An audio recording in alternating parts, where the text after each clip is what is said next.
Russian forces have recently intensified their attempts to infiltrate Ukrainian positions using small sabotage groups, relying heavily on fog, rain, and low clouds to evade detection. These teams move quietly along tree lines and forest belts, slipping forward when drones are grounded or visibility collapses. The tactic is simple.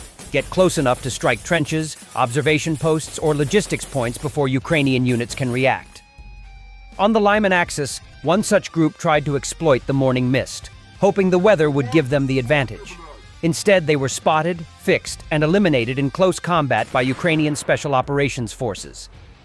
This pattern is becoming increasingly common. Russia uses every patch of bad weather to push sabotage elements deeper into the front, believing that if drones cannot fly, Ukrainian defenses are blind. But Ukraine is already adapting. Thermal optics, fixed sensors, ground radars, and patrol units now fill the gaps left when drones are limited. Recon troops are training specifically for low visibility detection, and Special Operations Forces are coordinating tightly with infantry to intercept these infiltration teams before they can reach defensive lines. Ukrainian units are creating layered traps. Silent observation teams in front positions, rapid response groups placed slightly behind, and drone operators ready to deploy the moment the weather clears even briefly. When fog thins for a few seconds, small reconnaissance drones pop up, scan the field, and immediately guide assault teams or artillery onto detected saboteurs. The elimination of the Russian group on the Lyman axis is a clear example of how Ukraine is turning Russia's own tactic against them. The Russians came in expecting surprise. Instead, they walked straight into an ambush planned for precisely this kind of infiltration. The fight is shifting toward a contest of adaptation, where weather is no longer protection, but simply one more variable. Ukraine's evolving approach is proving that even in fog, darkness, and rain, Russian sabotage groups cannot rely on invisibility. The defenses are tightening, the responses are faster, and every failed infiltration adds to the growing cost of Russia's attempts to exploit the elements. The Russian general who, in June 2023, organized the destruction of the Kakhovka hydroelectric power plant is heading the Russian mission responsible for training Venezuela's military. Lieutenant General Kirilo Budanov, Reed of the Defense Intelligence of Ukraine, shared this in a comment to the war zone. According to the intelligence chief, Russia continues to maintain its own military contingent in Latin America and is expanding its cooperation with the Nicolás Maduro regime. At present, a Russian contingent of more than 120 service members is stationed in this Latin American country. They are led by Colonel General Oleg Makarovich, the commander of the so-called Equator operational group of the Russian Ministry of Defense.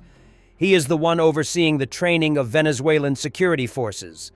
During the full-scale invasion of Ukraine, he commanded the Dnieper military grouping.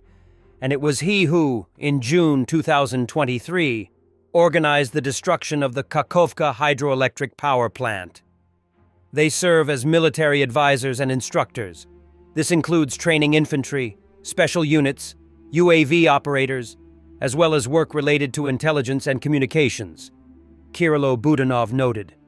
In addition to training military personnel, the Russian Equator operational group provides Venezuela with signals intelligence data. Russia is also helping Venezuela monitor internal factions and foreign governments. The head of Ukrainian intelligence emphasized that the rotation of Russian forces in Venezuela has been ongoing for many years and is not a response to the current escalation between the United States and Venezuela. The general and about 90 Russians are stationed in Caracas, while the rest are located at facilities in Maracaibo, La Guaira, and on Avedis Island. Russian units will likely remain in Venezuela even if the United States decides on a military course of action. Russia will try to speak directly with Washington, using the presence of its troops in the country as cover, he emphasized. In early November, it became known that in Caracas, the capital of Venezuela, military cadets began training to operate FPV drones using simulators. The training stations use one of the most popular commercial simulators, FPV Kamikaze Drone, available on Steam. This is the first publicly known instance of Venezuela confirming work on introducing FPV drones into its military. Venezuela is one of the few countries in Latin America likely the only one, that openly demonstrates the existence of an active program to train its cadets to operate FPV drones. The Dutch military opened fire on drones spotted over Volkel Air Base in the east of the country, but the aircraft managed to leave the area. The Dutch Ministry of Defense reported the incident. According to the ministry, base security personnel detected the drones between 1900 and 2100 on Friday, prompting the Air Force to use weapons in an attempt to bring them down. However, the drones escaped the gunfire and flew out of the base's airspace. After the report, the Royal Netherlands Marechaussee and the civilian police were notified. They are conducting further investigations. It is currently unclear why the drones were flying over or near the airbase. For security reasons, the Ministry of Defense does not disclose how the drones were detected or what means were used to counter them, the ministry stated. In the Netherlands, drone use near any airport is prohibited for flight safety and security reasons at military sites. Volkel is one of 3 main operational bases of the Royal Netherlands Air Force and hosts the 313th Squadron, which flies F-35s. As of 2023, Volkel is one of 6 active air bases across 5 European countries that store USB-61 nuclear bombs.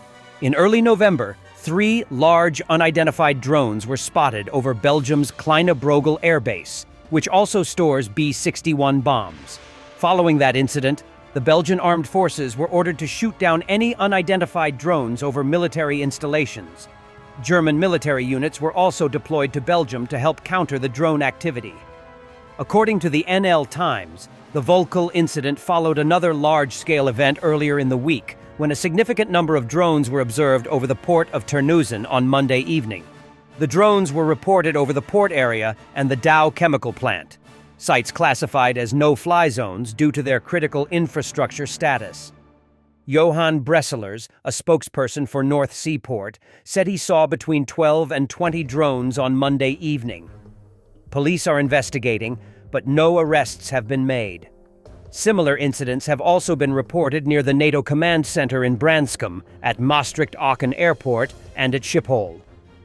The Bundeswehr plans to bring in Ukrainian veterans to teach at Germany's military academies. General Christian Freuding announced this in an interview with Frankfurter Allgemeine Zeitung. He noted that the experience Ukrainian forces have gained in real combat is extremely valuable and cannot be fully reproduced through standard training. There are plans to invite Ukrainian service members to Germany so they can share their knowledge with Bundeswehr officers and non-commissioned officers.